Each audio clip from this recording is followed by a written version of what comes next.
నమస్తే, welcome to doctor stock. అప్పట్లో ఒక మూవీ వచ్చిందండి. దాంట్లో ఆ ఇంటి ఇల్లాలు తరచుగా తలనొప్పి అని చెప్పేసి జండుబాం రాసుకుంటూ ఉంటుంది. కట్ చేస్తే కొన్నాళ్ల తర్వాత స్ట్రోక్ వచ్చి హాస్పిటల్లో అడ్మిట్ అవుతుంది. సో ఇలా తలనొప్పి వెనకాల స్ట్రోక్ లాంటి చాలా పెద్ద కారణాలు కూడా ఉండొచ్చు. అదేవిధంగా బీపీ పేషెంట్స్, స్మోకింగ్ చేసే వాళ్ళలో ఈ పక్షవాతం, స్ట్రోక్ వచ్చే రిస్క్ చాలా ఎక్కువగా ఉంటుంది. అందుకే ఈ పక్షవాతం లేదా స్ట్రోక్ రాకుండా ఉండాలంటే ఎలాంటి జాగ్రత్తలు తీసుకోవాలి, ఎలాంటి ప్రికాషన్స్ తీసుకోవాలి, కాళ్ళు చేతులు పడిపోకుండా ముందు జాగ్రత్త ఎలా పడాలి, దానికి ఎలాంటి ట్రీట్మెంట్స్ ఉన్నాయి, ఇలాంటి అనేక విషయాలు మాట్లాడడానికి మనతో ఉన్నారు senior neurologist doctor Subhash Kaul garu. ఆయన అడిగి దీని గురించి మరిన్ని వివరాలు తెలుసుకుందాం. సార్ నమస్కారం. సార్ నమస్తే అమ్మ. సార్ యాక్చువల్లీ పక్షవాతం, స్ట్రోక్ అనేది డేంజరస్ డిసీజ్ అని చెప్పేసి అందరికీ తెలిసిందే. కానీ అజాగ్రత్త వల్లనైతేనేమి లేదా వాళ్ళ రకరకాల అలవాట్ల వల్లనైతేనేమి చాలామంది అది వచ్చే వరకు గుర్తుపట్టలేకపోతున్నారు. అంటే యాక్చువల్గా ఈ పక్షవాతం రావడానికి ప్రధానంగా ఎటువంటి కారణాలు ఉంటాయి, ఎలాంటి కాజెస్ సార్ స్ట్రోక్ రావడానికి? సో మీరు చెప్పేది కరెక్ట్ అమ్మా. ఇది పక్షవాతం చాలా ఫ్రీక్వెంట్ ఇప్పుడు వస్తుంది మన కంట్రీలో. యాక్చువల్లీ ఈ సంఖ్య పెరిగింది, లాస్ట్ 10 yearsలో ఎక్కువ పెరిగింది కారణం వల్ల. బట్ ఫస్ట్ ఆఫ్ ఆల్ పక్షవాతం ఏమిటి? పక్షవాతం అంటే సడన్గా ఒక సైడ్ కాళ్ళు చేతులు పడిపోవడం, పని చేయలేదు, ఒక సైడ్. ఇది మోస్ట్ కామన్. 80% పేషెంట్స్కి అలా వస్తుంది, కాళ్ళు చేతులు పడిపోవటం. కొన్ని పేషెంట్స్కి మాట కూడా వెళ్ళడం, స్టాప్ అవ్వడం. కొన్ని పేషెంట్స్కి చూపు కూడా వెళ్ళటం. కొన్ని పేషెంట్స్కి టూల్ అనిపిస్తుంది చాలా ఎక్కువ. సో రకరకాల లక్షణాలు ఉన్నాయి. బట్ సడన్గా ఉండటం మీన్స్ దానికోసం స్ట్రోక్ అంటారు. స్ట్రోక్ అంటే సంథింగ్ విచ్ స్ట్రైక్స్, కొట్టడం, సడన్గా కొట్టడం అని. ఇది ఒక డిజీజ్ ఉంది, అక్కడ ఒక నిమిషం వరకు మీకు హోల్ లైఫ్ పడిపోతుంది. ఒక నిమిషం వరకు, ఒక సెకండ్ వరకు సడన్గా. That is the name. Actually ఇది రావడానికి లోపల బ్రెయిన్లో ఏం జరుగుతుంది సార్? సో రావడానికి ఏముంది, ఈ జబ్బుకి రక్త నళాల్లో సంబంధం ఉంది. రక్త నళాలకి రక్త సరఫరా బ్లాక్ అవుతుంది, ఆగుతుంది రక్తం. బ్రెయిన్లో రక్తనాళాలకి బ్రెయిన్లో రక్త నళాలకి సాధారణంగా బ్లడ్ సర్క్యులేషన్ ఉంటుంది, ప్రతి భాగానికి బ్రెయిన్లో కూడా బ్లడ్ సర్క్యులేషన్ ఉంది. సడన్గా ఒక రక్త నళాలకి బ్రెయిన్ సర్క్యులేషన్ స్టాప్ అవ్వడం వల్ల స్ట్రోక్ వస్తుంది. సో ఒకసారి బ్లడ్ సర్క్యులేషన్ స్టాప్ అయితే బ్రెయిన్కి ఆ భాగం పనిచేయటం లేదు, డ్యామేజ్ అవుతుంది, నర్వ్ సెల్స్ డ్యామేజ్ అవుతాయి. రక్త సరఫరా, రక్త ప్రవాహం స్టాప్ ఉండటం వల్ల. ఇది ఒక రకం స్ట్రోక్ ఉంది. 80% పేషెంట్స్కి అలాగే వస్తుంది, రక్త ప్రవాహం స్టాప్ ఉండడం వల్ల. 80% పేషెంట్స్కి. 20% పేషెంట్స్కి ఏమవుతుంది, ఆ రక్త నళాలు చిట్లిపోతుంది, బ్రేక్ అవుతుంది. సో దానివల్ల అక్కడ బ్లీడింగ్ వస్తుంది లోపల. దానికి బ్రెయిన్ హెమరేజ్ అంటారు, బ్రెయిన్ హెమరేజ్. సో 2 రకాల స్ట్రోక్ ఉంది, 2 రకాల బ్రెయిన్ స్ట్రోక్. 80% పేషెంట్స్కి రక్త ప్రవాహం ఆగిన వల్ల వస్తుంది. దానికి ఇస్కెమిక్ స్ట్రోక్ అంటారు. ఇస్కెమిక్ స్ట్రోక్ ఇంగ్లీష్ టర్మ్ ఉంది. అంటే క్లాట్స్ వల్ల ఆగుతుంది, క్లాట్ ఫార్మ్ అవుతుంది లోపల. ఇది రక్త ప్రవాహం ఆగుతుంది, బికాజ్ రక్త ప్రవాహం కొంచెం లావుగా ఉంటుంది, దానివల్ల ఆగుతుంది రక్త ప్రవాహం, బ్లాక్ వస్తుంది. That's called ischaemic stroke. మిగతా 20%కి రక్త ప్రవాహం ఆగడం లేదు, బట్ బ్లడ్ వెసల్, రక్తనాళాలు చిట్లిపోతుంది, బ్రేక్ అవుతుంది. సో అక్కడ హెమరేజ్ వస్తుంది 20% పేషెంట్స్కి. సో కారణం ఏమిటి? మీ అడిగేది క్వశ్చన్, ఎందుకు అలా వస్తుంది? సో మెయిన్ ప్రాబ్లం బ్లడ్ వెసల్స్కి ఉంది. బ్లడ్ వెసల్స్ అంటే రక్తనళాలు. సో ఈ రక్తనళాలు ఒక డ్యామేజ్డ్ ఉంటుంది, విరిగిపోవడం, ఓల్డ్ ఉండడం. అదే ఎందుకు వస్తుంది? కొన్ని కారణాలు ఉన్నాయి. నంబర్ 1 ఏజ్ వల్ల అట్లా వస్తుంది. 40 years తర్వాత ఏజింగ్ వల్ల ఈ రక్తనళాలు మంచిగా ప్రవాహం లేదు, రఫ్గా ఉంటుంది, రఫ్గా. ఒక ఏజ్ ఇస్ నంబర్ 1. అంటే రక్తనాళాలకు కూడా ఏజింగ్ అయిపోతుంది, ఏజింగ్ అవుతుంది. Number 1 reason. Number 2 blood pressure, uncontrolled blood pressure. మన కంట్రీలో చాలా పేషెంట్స్కి తెలీదు BP is called silent killer. 20% patients, 30% పేషెంట్స్కి మన కంట్రీలో బీపీ ఉంది, వాళ్ళకి తెలియదు. ఫస్ట్ టైం స్ట్రోక్ ఉన్న తర్వాత తెలుస్తుంది, ఓ పేషెంట్కి బీపీ ఉంటుంది. సో బ్లడ్ ప్రెషర్ ఇస్ చాలా కామన్ ఉంది అమ్మ. ఎవ్రీ 3rd, 4th పర్సన్కి బీపీ ఉంది మన సొసైటీలో, బట్ పేషెంట్స్కి తెలీదు. Number 3 sugar. షుగర్ కూడా చాలా ఇంపార్టెంట్ వ్యాధి ఉంది, పేషెంట్స్కి తెలీదు. బికాజ్ షుగర్ ఉన్న పేషెంట్స్కి, బీపీ ఉన్న నొప్పి లేదు, సో వాళ్ళకి తెలియదు. సో 80% పేషెంట్స్కి తెలీదు దట్ ఇది ప్రాబ్లం ఉంది వాళ్ళకు. సో బీపీ ఒక కారణం ఉంది, షుగర్ ఒక కారణం ఉంది, హై కొలెస్ట్రాల్ ఒక కారణం ఉంది. కొవ్వు పదార్థాలు అన్నీ తింటున్నారమ్మా. ఫ్యాటీ ఫుడ్స్ తినడం వల్ల ఫుడ్స్ టేస్ట్ చాలా మంచిగా ఉంది, రుచి చాలా మంచిగా ఉంది, బట్ దానివల్ల ఫ్యాట్స్. అంటే హార్ట్ రక్తనాళాల్లో ఎట్లయితే క్లాట్స్ వస్తాయో సేమ్ అట్లాగే అనమాట. సో హై కొలెస్ట్రాల్ వల్ల ఇది ఫుడ్ పదార్థాలకు సంబంధించి చెప్తాను. తర్వాత బ్యాడ్ అలవాటు స్మోకింగ్ చాలా దానివల్ల చాలా డ్యామేజ్ ఉంది అమ్మ. క్యాన్సర్ మాత్రమే కాదు, హార్ట్ డిజీజ్ కూడా, బ్రెయిన్ డిజీజ్ కూడా, రక్త నళాల డ్యామేజ్ కూడా స్మోకింగ్ చాలా ఇంపార్టెంట్ కారణం. అంటే స్మోకింగ్ వల్ల రక్తనాళాల్లో డ్యామేజ్ అయ్యి ఈ ప్రాబ్లమ్స్ అన్నీ వస్తాయి అంటారు. సేమ్ రక్తనాళాలు హార్ట్లో కూడా ఉంది, అలాగే రక్తనాళాలు బ్రెయిన్లో కూడా ఉంది. హార్ట్లో ఎలా ఉంటుంది అలానే బ్రెయిన్లో కూడా ఉంది. హార్ట్లో మీరు హార్ట్ అటాక్ అంటారు, బ్రెయిన్కి మనం స్ట్రోక్కి బ్రెయిన్ అటాక్ అంటారు. సేమే ఉంది, ఇది హార్ట్ అటాక్ లాగా బ్రెయిన్ అటాకే స్ట్రోక్ ఉంది అమ్మ, సేమ్. సో కారణం మళ్ళీ నేను రిపీట్ చేస్తానమ్మా, ఏజ్ మీరు యూ కెనాట్ చేంజ్, బట్ వేరే కండిషన్ మీరు చేంజ్ చేసుకోవచ్చు. BP, high BP, cholesterol, sugar, తర్వాత స్మోకింగ్, తర్వాత ఆల్కహాల్ కూడా. ఎప్పుడైనా ఆల్కహాల్ వాడితే పర్వాలేదు మా పార్టీస్లో మంత్కి ఒకసారి మీరు కొంచెం డ్రింక్స్ తీస్తే పర్వాలేదు, but daily alcohol use, excess alcohol use, ఎక్కువ ఆల్కహాల్ యూజ్, దానివల్ల కూడా ఇది రక్తనాళాలు ప్రాబ్లం ఉంటుంది. So these are important risk factors. ఈ రిస్క్ ఫ్యాక్టర్స్ మీరు కంట్రోల్ చేసుకోవచ్చు. తర్వాత కొందరికి హార్ట్ ప్రాబ్లం వల్ల కూడా క్లాట్ వస్తుంది, హార్ట్ డ్యామేజ్ వల్ల హార్ట్లో క్లాట్ ఫార్మ్ అవుతుంది. ఇండియాలో ఒక చాలా ఇంపార్టెంట్ డిజీజ్ ఉంది, ర్యూమెటిక్ హార్ట్ డిజీజ్. అంటే చిన్నప్పుడు కొన్ని ఇన్ఫెక్షన్స్ ఉంటుంది హార్ట్లో, దానివల్ల హార్ట్ పనిచేయటం లేదు, హార్ట్లో వాల్వ్స్ ఉన్నాయి, ఆ వాల్వ్స్ పనిచేయటం లేదు, ఆ వ్యాధి వల్ల హార్ట్లో క్లాట్ ఫార్మ్ ఉంటుంది. అప్పుడు ఆ క్లాట్ హార్ట్ నుంచి బ్రెయిన్కి వెళ్తుంది. సిమిలర్లీ హార్ట్ అటాక్ ఉన్న వాళ్ళకి హార్ట్ పంపింగ్ యాక్షన్ మంచిగా లేదు. సో మామూలుగా పంపింగ్ లేకుండా వల్ల అక్కడ క్లాట్ ఫార్మ్ అవుతుంది. సో ఆ క్లాట్ బ్రెయిన్కి వెళ్తుంది. సో హార్ట్కి బ్రెయిన్ క్లాట్కి సంబంధం ఉంటుంది. కొన్నిసార్లు హార్ట్ పేషెంట్స్కి రిథమ్ డిస్టర్బెన్స్ ఉంది, సరిగా బీట్ అవ్వడం లేదు, ఇరెగ్యులర్గా బీట్ ఉంటుంది, ఇరెగ్యులర్గా. ఇది చాలా కామన్ ఉంది ఇప్పుడు, బికాజ్ ఏజ్ పెరిగిన తర్వాత ఆ జబ్బు కూడా పెరుగుతుంది. ఆ వ్యాధికి ఏట్రియల్ ఫిబ్రిలేషన్ అంటారు. Irregular heart beat. ఆ పరిస్థితుల్లో కూడా క్లాట్ ఫార్మ్ అవుతుంది. సో ఆ క్లాట్ హార్ట్ నుంచి బ్రెయిన్కి వెళ్తుంది. అంటే సార్ గుండెలో ఎలాంటి జబ్బు ఉన్నా కూడా అది క్లాట్ ఫామ్ అయ్యి అగైన్ బ్రెయిన్ మీద ఎఫెక్ట్ చూపిస్తుంది. ఇవే మెయిన్ కారణం ఉంది స్ట్రోక్ రావడానికి. Number 1 age, number 2 high BP, number 3 high cholesterol, number 4 diabetes, number 5 heart disease వల్ల కూడా ఉంటుంది. ఇది మెయిన్ కారణాలు ఉన్నాయి. తర్వాత రేర్ కారణం చాలా ఉంది. ఫ్యామిలీ హిస్టరీ కూడా ఇంపార్టెంట్ ఉంది అమ్మ. మీ ఫాదర్కి స్ట్రోక్ అయితే మీకు కూడా ఎక్కువ అవకాశం ఉంది, నా బ్రదర్కి నాకు ఎక్కువ అవకాశం ఉంది. బట్ చూడండి, family history and age you can not change. ప్రతి జబ్బుకి ఇది రిజల్ట్ ఉంది, but it is a result of environmental factors and genetic factors. ఈ రెండు కలిపి నాకు ఇంక్రీజ్ ఉంటుంది. జెనెటిక్ కూడా బట్ జెనెటిక్ ఫ్యాక్టర్ నా చేతిలోకి ఏమి లేదమ్మా. So we cannot change, but environment factor change చేసుకోవచ్చు. ఎన్వైరన్మెంట్ ఫ్యాక్టర్ చేంజ్ చేస్తే ఆ అవకాశం చాలా తగ్గుతుంది రావడానికి. సో బీపీ టోటలీ కంట్రోల్గా పెట్టాలి, షుగర్ కంట్రోల్లో పెట్టాలి ఉంటే. స్మోకింగ్ అస్సలు చేయవద్దు. And excess drinking don't do it. రెగ్యులర్గా ఎక్సర్సైజ్ చేయండి, ఆహారం చూడాలి. స్ట్రోక్ అవకాశం చాలా వరకు తగ్గుతుంది. It's a controllable disease, it's a preventable disease. So అట్లా మీరు ప్రివెంట్ చేసుకోవచ్చు. ఇది మెయిన్ ఉంది.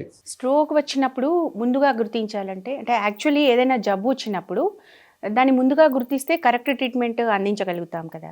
సో స్ట్రోక్ విషయంలో ఇది మరింతగా హెల్ప్ అవుతుంది కదా సార్. మరి యాక్చువల్గా స్ట్రోక్ని ముందుగానే గుర్తించాలంటే ఎలాంటి సిమ్టమ్స్ ఉంటాయి? చాలా ఇంపార్టెంట్, రికగ్నిషన్ చాలా ఇంపార్టెంట్ ఉంది అమ్మ. సస్పిషన్, సందేహం, ఓహో ఇది స్ట్రోక్ ఉండొచ్చు. సో జస్ట్ రిమెంబర్, నేను స్టార్టింగ్లో కూడా చెప్పాము, అన్ని నరాలు సంబంధీ ప్రాబ్లమ్స్ సడన్గా రావటం స్ట్రోక్ ఉండొచ్చు. It may be stroke, not compulsory, but it may be. అట్లా ఉండే ఇమీడియట్లీ దగ్గరగా ఉన్న హాస్పిటల్కి వెళ్ళండి. దగ్గరగా ఉన్న మంచి హాస్పిటల్ నాట్ నెసెసరీ పెద్ద హాస్పిటల్, బట్ మీరు ముందే నాకు అవగాహన కావాలి ఏ హాస్పిటల్లో స్ట్రోక్ జరుగుతుంది, ఏ హాస్పిటల్లో స్ట్రోక్ ట్రీట్మెంట్ అవుతుంది అని. చిన్న చిన్న నర్సింగ్ హోమ్స్ ఉంది, చిన్న చిన్న మెటర్నిటీ హోమ్స్, అక్కడ వేస్ట్ చేయవద్దు టైం. పెద్ద హాస్పిటల్కి, గవర్నమెంట్ హాస్పిటల్ ఎమర్జెన్సీకి మీరు వెళ్ళొచ్చు. ఇప్పుడు మన డిస్ట్రిక్ట్స్లో కూడా స్ట్రోక్ ట్రీట్ చేస్తారు, బట్ ఎమర్జెన్సీ డిపార్ట్మెంట్కి వెళ్ళాలి. పెద్ద డాక్టర్కి క్యూలో వెయిట్ చేయవద్దు, బికాజ్ మీకు టైం వేస్ట్ అవుతుంది. బికాజ్ మీకు సపోజ్ ఇది స్ట్రోక్ అయితే ఒక విదిన్ ఫస్ట్ 4 hours ట్రీట్మెంట్ అవసరం ఉంది. దానికి గోల్డెన్ అవర్ అంటారు, మీరు కూడా తెలుసు. Because it is like A fire. ఒకసారి స్ట్రోక్ అయితే ఫైర్ లాగా స్ప్రెడ్ అవుతుంది. మీరు 4 hours డాక్టర్ ఛాంబర్లో వెయిట్ చేస్తే ఆ గోల్డెన్ అవర్ పోతుంది. సో మీకు సడన్గా నరాల సంబంధి లక్షణాలు ఉంటే వెంటనే ఎమర్జెన్సీ డిపార్ట్మెంట్కి వెళ్ళండి. సో ఆ సిమ్టమ్స్ ఏమి ఉంది, ఇప్పుడే నేను చెప్పాను మీకు. సడన్గా మాట తడబడి ఉండటం, సడన్గా తూగులు ఉండటం, సడన్గా చూపు పోవడం ఆర్ మబ్బు. Sudden word is very important. సడన్గా ఒక నిమిషం నేను మీతో మాట్లాడతాను, ఒక నిమిషం నాకు ఇది చేయి పని చేయటం లేదు, సడన్గా నేను నడవలేకపోతాను. ఈ పరిస్థితి 100% స్ట్రోక్ ఉంది అట్లా కూడా లేదు, బట్ డాక్టర్స్ చూసిన తర్వాత చెప్తారు. మీరు కొన్నిసార్లు వేరే కారణం వల్ల కూడా ఉండదు, కొన్నిసార్లు జస్ట్ ప్రెషర్ వల్ల కూడా హ్యాండ్ వీక్ ఉండొచ్చు, కొన్నిసార్లు జస్ట్ ఇయర్ ప్రాబ్లం వల్ల కూడా గిడ్డినెస్ ఉంటుంది. సో ఈ లక్షణాలు ఉండే 100% స్ట్రోక్ లేదు, బట్ ఉండొచ్చు. సో అదే డయాగ్నోసిస్ కోసం వెంటనే మీరు డాక్టర్ దగ్గర వెళ్ళండి. వాళ్ళు స్కాన్ చేస్తారు. సో ఎట్లా డయాగ్నోస్ చేస్తారు, స్కానింగ్ చేస్తారు. ఇక్కడ ఇంకొక విషయం యాడ్ చేద్దాం సార్. అంటే మీరు స్ట్రోక్ అనేది నరాలకి సంబంధించిన ఇష్యూ కదా సార్. ఇప్పుడు అది ఇలాంటి సిమ్టమ్ ఉంటే కనుక అది స్ట్రోక్ అయినా కావచ్చు, లేదంటే వటిగో ప్రాబ్లం వల్ల కూడా ఇలా కావచ్చు అన్నారు కదా. సో మరి స్ట్రోక్ అన్నప్పుడు అంటే హెడేక్ విషయంలో కనుక తీసుకుంటే ఎప్పటి నుంచో హెడేక్ ఉన్న వాళ్ళు ఉంటారు, సడన్గా హెడేక్ రావడం అనేది ఒకటి ఉంటుంది. అంటే సడన్గా హెడేక్ వచ్చినప్పుడు కానీ, లేదంటే ఎప్పటి నుంచో హెడేక్ ప్రాబ్లం ఉన్నప్పుడు కానీ, ఈ 2 సందర్భాల్లో ఏది స్ట్రోక్ రిలేటెడ్ అని అనుకోవచ్చు? అంటే ఎప్పుడు ఆ హెడేక్ని మనం సీరియస్గా తీసుకోవాల్సి ఉంటుంది సార్? కొన్ని స్ట్రోక్ పేషెంట్స్కి హెడేక్ లక్షణాలు ఉంటుంది. బ్రెయిన్ హెమరేజ్ నేను చెప్పాను మీకు, బ్రెయిన్ హెమరేజ్ అక్కడ ఇది చిట్లిపోతుంది, దానిలాగా స్ట్రోక్కి హెడేక్ వస్తుంది. బట్ 80% పేషెంట్ స్ట్రోక్కి హెడేక్ లేదు. అది హెమరేజిక్ అయితే హెడేక్ ఉంటుంది, that's what. Okay. But 80%, so అంటే headache is not must for stroke. ఎక్కువ స్ట్రోక్ పేషెంట్స్కి హెడేక్ లేదు, జస్ట్ యాక్షన్ పోతుంది, మాట్లాడలేకపోతారు, చూపు పోతుంది, హ్యాండ్ అట్లా వస్తుంది, లాస్ ఆఫ్ ఫంక్షన్, తిమ్మిరి, బట్ సడన్గా ఉండటం. సో అట్లా ఉండే ఇమీడియట్లీ మీరు. సో డాక్టర్స్ ఏం చేస్తారు, డాక్టర్ ఎగ్జామిన్ చేస్తారు, చేసిన తర్వాత స్కానింగ్ అవసరం ఉంది అమ్మ. స్కానింగ్ తోటి you can make a diagnosis. 2 types of scans, 2 రకాల స్కాన్స్ ఉంది. సిటీ స్కాన్ చేసుకోవచ్చు, ఎంఆర్ఐ స్కాన్ చేసుకోవచ్చు. ఎంఆర్ఐ స్కాన్ ప్రతి హాస్పిటల్కి అవైలబుల్ లేదు, అండ్ ఎంఆర్ఐ స్కాన్కి కొంచెం టైం పడుతుంది, బట్ సిటీ స్కాన్ కూడా చాలా ఉంది అమ్మ. దానివల్ల you can diagnose the stroke.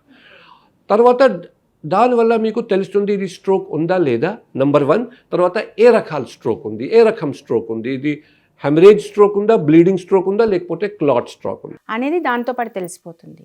Clotting stroke అయితే విదిన్ 4.5 hours మీ దగ్గర డాక్టర్ దగ్గర పేషెంట్స్ ఉంటే ఒక కొత్త మెడిసిన్ ఉంది అమ్మ, దానికి థ్రాంబోలైసిస్ అంటారు. ఆ థ్రాంబోలైటిక్ ఏజెంట్ సూది ద్వారా పేషెంట్కి ఇస్తారు. ఆ క్లాట్ కరుగుతుంది. క్లాట్ కరిగిన తర్వాత పేషెంట్కి టోటల్ నార్మల్ ఉండడానికి అవకాశం చాలా పెరుగుతాయి. ఇమీడియట్గా ఇది కూడా గోల్డెన్ అవర్. 4.5 hours. మీరు 6 hours తర్వాత వస్తే 8 hours తర్వాత అది లాభం లేదు అమ్మ, అప్పుడు ఇవ్వలేకపోతారు. సో వెంటనే హాస్పిటల్కి, బికాజ్ ఆ ఇంజెక్షన్. బట్ ఆ ఇంజెక్షన్ బ్లీడింగ్ స్ట్రోక్కి ఉపయోగం లేదు. బ్లీడింగ్ స్ట్రోక్స్కి వేరే ట్రీట్మెంట్ ఉంది, అక్కడ ఇంటెన్సివ్ కేర్లో పెడతారు, కొంచెం అబ్జర్వ్ చేస్తారు. బట్ క్లాటింగ్ స్ట్రోక్ అయితే ఇది చాలా ఇంపార్టెంట్. మీకు తెలుసు, మీకు కూడా తెలుసు, చాలా పేషెంట్స్కి ఈ మధ్య ప్రతి పెద్ద హాస్పిటల్కి ఇస్తారు. మన హైదరాబాద్లో కూడా ఆల్మోస్ట్ అందరూ ఇస్తారు, అందరూ డాక్టర్ ఇస్తారు పెద్ద పెద్ద హాస్పిటల్స్లో. బట్ చిన్న చిన్న నర్సింగ్ హోమ్లో ఈ ఫెసిలిటీ అవైలబుల్ లేదు. సో స్ట్రోక్ కూడా కొందరికి మైల్డ్ ఉంటుంది, ఒక 2 రోజు అబ్జర్వేషన్ చేసి పంపిస్తారు. కొందరికి ఇంటెన్సివ్ కేర్లో అవసరం ఉంటుంది. It depends on the size of the stroke. But సాధారణంగా మ్యాక్సిమం పేషెంట్స్ 4-5 days హాస్పిటల్ పెట్టిన తర్వాత ఫిజియోథెరపీ స్టార్ట్ అవుతుంది. బికాస్ స్ట్రోక్ తర్వాత కూడా కొన్ని పేషెంట్స్కి చాలా మంచిగా ఇంప్రూవ్మెంట్ ఉంది, ఇండిపెండెంట్ ఉంటారు. కొన్ని పేషెంట్స్కి వీక్నెస్ పర్సిస్ట్ ఉంటుంది. ఆ వీక్నెస్ ఉన్న పేషెంట్స్కి ఫిజియోథెరపీ అవసరం ఉంది.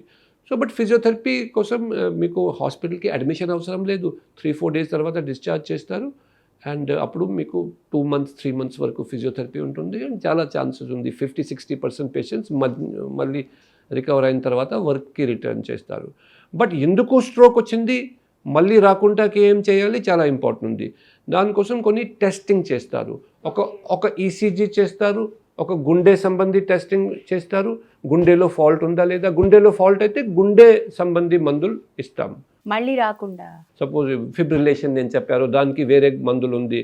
మైట్రల్ స్టెనోసిస్, రుమటిక్ హార్ట్ డిజీజ్ అయితే దానికి వేరే మందులు ఉంది. సిమిలర్లీ గుండె చూసిన తర్వాత ఇక్కడ నెక్లో కొన్ని రక్త నలాలు ఉన్నాయి, దానికి కెరాటిడ్ ఆర్టరీస్ అంటారు. ఇక్కడి నుంచి కెరాటిడ్ ఆర్టరీస్ ద్వారా రక్తం, కెరాటిడ్ ఆర్టరీస్లో అప్పుడప్పుడు బ్లాక్ ఉంది అమ్మ, ఆ బ్లాక్ వల్ల కూడా స్ట్రోక్ ఉంటుంది, రక్త ప్రవాహం ఆగుతుంది. అలా ఐడెంటిఫై అయితే ఇక్కడ స్టెంట్ పెడతారు. ఓకే, పెడితే ఇంకా ఇది మళ్ళీ రాకుండా ఉంటుంది అంటారు. స్టెంటింగ్ గుండె మాత్రమే కాదు, ఇక్కడ కూడా పెట్టొచ్చు. అప్పుడప్పుడు ఇక్కడ కూడా బైపాస్ ఆపరేషన్ చేస్తారు, ఎండార్టెక్టమీ అంటారు. సో చాలా పద్ధతి ఉన్నాయి. ఎందుకు వచ్చింది అదే వెతకడానికి పద్ధతి ఉన్నాయి. అండ్ అప్రోప్రియేట్ ట్రీట్మెంట్ కూడా ఇస్తారు. ఒకసారి డిశ్చార్జ్ చేసిన తర్వాత ఫిజియోథెరపీ స్టార్ట్ అవుతుంది. తర్వాత ఇది అవగాహన ఉంది, రిస్క్ ఫ్యాక్టర్ అవాయిడ్ చేయడానికి మంచిగా బీపీ కంట్రోల్ పెట్టాలి, షుగర్ కంట్రోల్ పెట్టండి, కొలెస్ట్రాల్ కంట్రోల్, స్మోకింగ్ మానండి, డ్రింకింగ్ మానండి. అట్లా చేస్తే చాలా patients, at least 50% patients return to work చేస్తారు. సార్, ఇప్పుడు ఒక కొత్త రీసెర్చ్ గురించి విన్నాను, న్యూరో మాడ్యులేటరీ ట్రీట్మెంట్స్ అని చెప్పేసి. అంటే నర్వ్ సెల్స్ డ్యామేజ్ అయిన వాటిని ఈ న్యూరో మాడ్యులేటరీ టెక్నిక్స్ ద్వారా ఈ నర్వ్ సెల్స్ని రీపేర్ చేయొచ్చు అనేది విన్నాను సార్. ఇది ఎంతవరకు ఉపయోగపడుతుంది సార్? మీరు మంచిగా అడిగారు. బట్ న్యూరో మాడ్యులేషన్ ముందు నేను ఇంకోటి చెప్తాను మీకు. ఇది క్లాట్ కరకటానికి మందుల గురించి నేను చెప్పాను మీకు, అదే 4.5 hours వరకు ఇస్తారు. బట్ ఈ మధ్య మనము ఎండోవాస్కులర్ ట్రీట్మెంట్ కూడా ఉంది. ఎండోవాస్కులర్ ట్రీట్మెంట్ ఒక పద్ధతి ఉంది.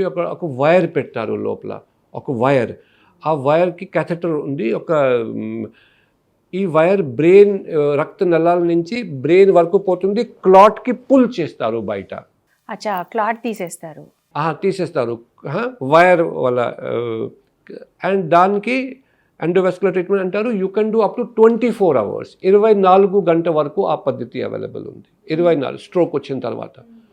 సో సపోజ్ కొన్ని పేషెంట్స్కి లేట్ అవుతుంది, 10 hours తర్వాత, అప్పుడు కూడా పాసిబుల్ ఉంది క్లాట్ బయట తీయడం. ఓకే, ఒకవేళ ఈ ఇంజెక్షన్ కనుక తీసుకోకపోతే ఈ ఎండోవాస్కులర్ టెక్నిక్ ద్వారా క్లాట్ని తీసేయచ్చు అనమాట. ఆ ఎండోస్కోపీ ద్వారా ఎండోవాస్కులర్ అంటారు. Up to 24 hours treatment technique ద్వారా ఆ టెక్నిక్ 24 hours వరకు పని చేసుకోవచ్చు. సో మళ్ళీ 24 hours దాటితే ఇంకేం చేయలేమంటారు?